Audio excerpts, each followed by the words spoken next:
ஸ்ரீ தேவி பாகவதம் 46ஆம் பகுதி. தேவி யக்ஞ விதிமுறை. வியாசமா முனிவரே, இனி தேவியின் யக்ஞ விதிமுறைகளை பற்றி கூறுங்கள் என்றான்.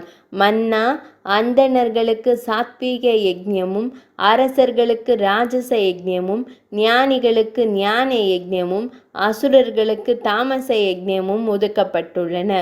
சாத்வீக யக்ஞமானது தேசம், காலம், பொருள், மந்திரங்கள், பிராமணர்களின் ஈடுபாட்டுடன் செய்யப்படுவது. திரவியம், கிரியை, மந்திரம் ஆகியவற்றால் செய்வது. திரவியம் மற்றவர்களிடமிருந்து கவராததாக இருத்தல் வேண்டும்.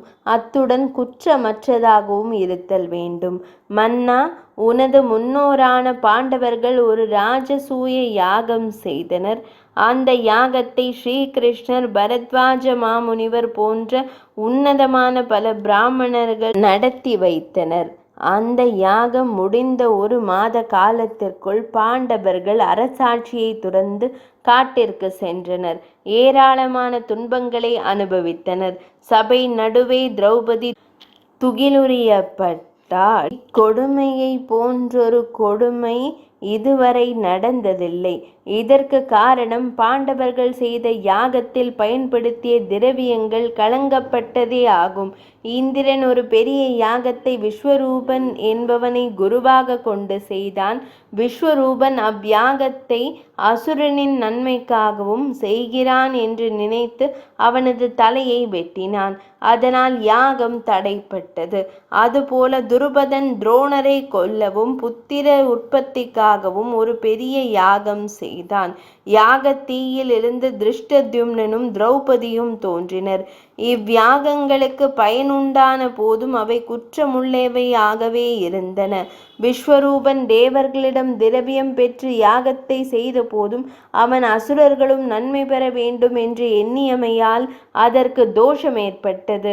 அதனால் யாகத்தை தூய்மையாக நடத்த வேண்டும். அடுத்ததாக ராஜச யக்ஞத்திற்கும் திரவியம் அதிகம் தேவை.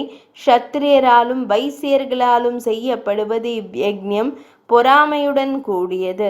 தாமச யக்ஞம் ஆத்திரம், அகம்பாவம் ஆகிய துர்க்குணங்களுடன் செய்யப்படுவது. இது தவிர மானசீக யக்ஞம் என்று ஒன்று உண்டு. இது பற்றற்று முக்தி அடையும் நோக்குடன் செய்வது. மன தூய்மையும் உடல் தூய்மையும் கொண்டவர்களே இதை செய்யலாம். இனி தேவி யக்ஞம் செய்யும் முறையை கூறுகிறேன். சித்த அந்தணரை கொண்டே இந்த யக்ஞத்தை செய்தல் வேண்டும். அந்த யாகத்தை செய்து நகரலோகத்தில் துன்பப்படும் உனது தந்தையை கரையேற்றுவாயாக.